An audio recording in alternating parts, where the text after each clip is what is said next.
Welcome back, friends. It's Miss Ilana again for another installment of our DIY Healthy Living.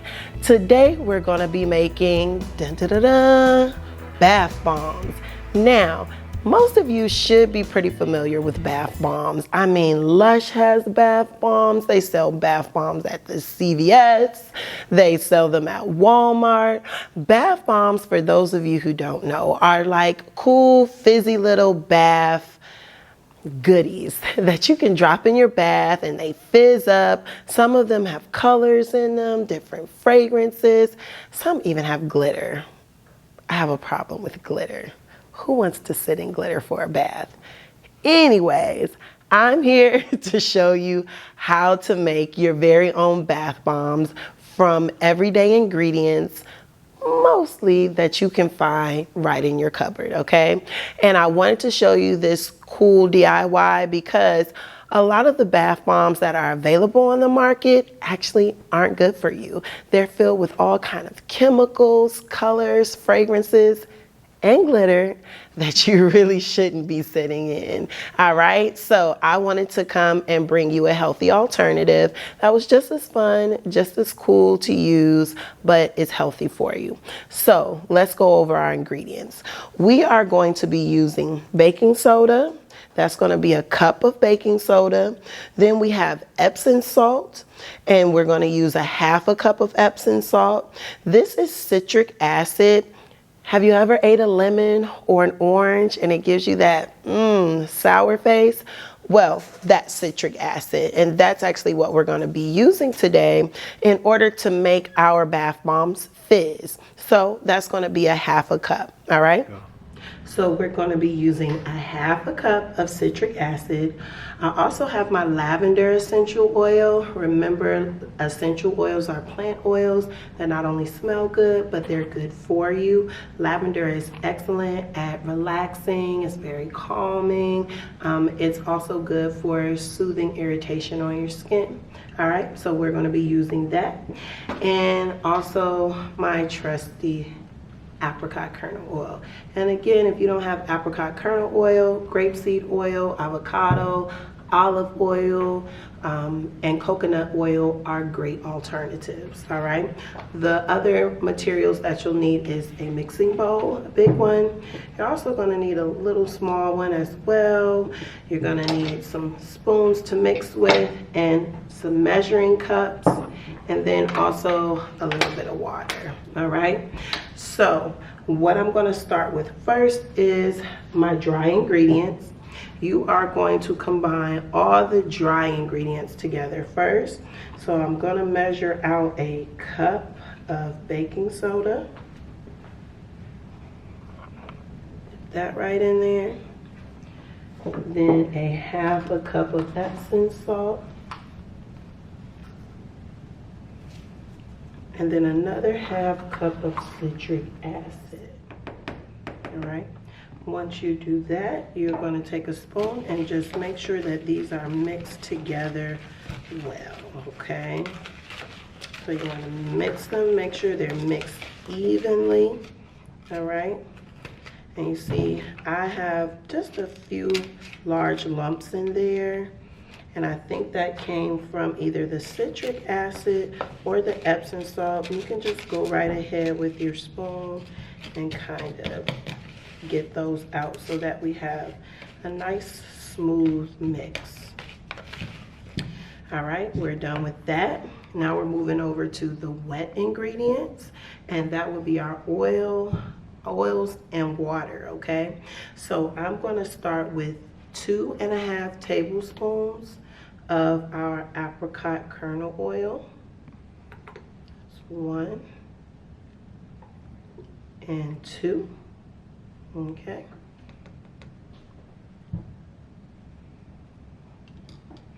And then I am going to add 3/4 of a tablespoon. So here's a tablespoon, and I want to just add 3/4 of that. That's a little bit more than half, all right? And I'm putting that in there. And then the last thing is our essential oils. And so I'm going to put about 5 drops of lavender, okay? 1, 2, 3, 4, 5. Smells good already. Now I am going to mix this together first. Now, the thing with this is that you want to add this slowly to your mix, okay? Because the citric acid, when it reacts with water, that's what causes it to fizz. So we don't want that fizzing action right away. We want to wait for the bath to get the fizzing action. So we're going to add this a little bit at a time and then mix, okay? You might get a little bit of a fizz, and that's okay because the water, it's a natural reaction, but you kind of want to do it just a little bit at a time so that it doesn't activate all that citric acid, all right? Again, just a little bit at a time. You hear that fizz?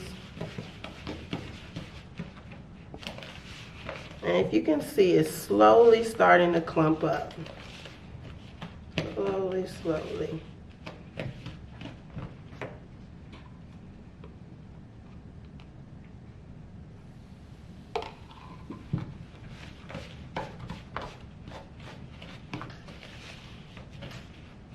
Mixing, mixing, you see, here we go. Just so that you can kind of see where we are. Because I know sometimes it can get a little confusing of, is it ready yet? Is it ready? Not yet. It should look like sand, okay?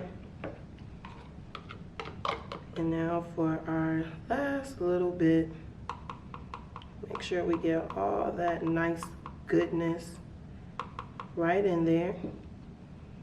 Okay, and stir. Stir, stir, stir.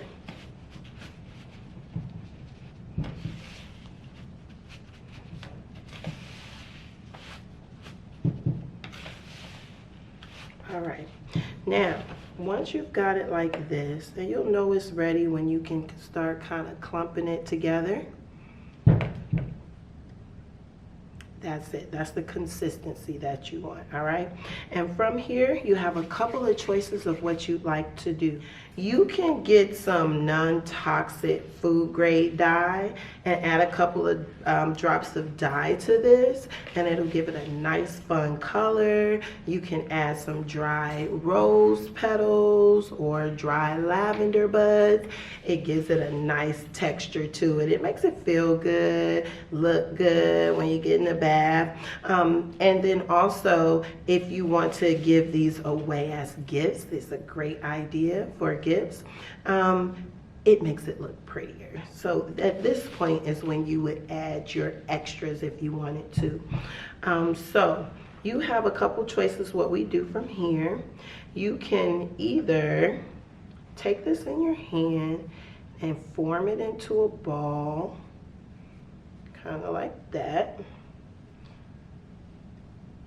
Sit it to the side and let it dry overnight, and you can keep making them in little circles like that. If you have a bath bomb mold, those are always good. They're very inexpensive. You can get them off Amazon or Michael's or whatever craft store that you may live near, or you can do what I'm about to do, and that is take a very inexpensive muffin tin like you already have at home, and if you don't, they sell these at the dollar store, so you can pick one up from there, and you could fill these tins up with your mixture and just pat it down like that and let it dry overnight. And then once it's dry, you just turn it over, they'll come right out, and you have bath bombs. To store these, you just want to store them in a cool, dry place. You can put them in a Ziploc bag and put them in your bathroom, or if you have a jar, you can put them in a airtight container and save them that way. Another cool thing is put them in the freezer, and when you're ready for them, you can pull them out, drop them right in your bath, and they'll last in your freezer for up to a year. All right, so have fun with that. This is an easy project, as you can see, very low mess, and all these things are pretty much things that you will find even at your local dollar store. Again, if you're looking for citric acid, you might want to look on Amazon or head to your local Moms or even Whole Foods. They should have that. All right, so it's been a pleasure. I am so excited to see what you guys make over the summer, how awesome your skin is gonna look, and you guys enjoy the rest of your day. Thank you again. My name is Miss Ilana, and this has been DIY Healthy Living. Bye.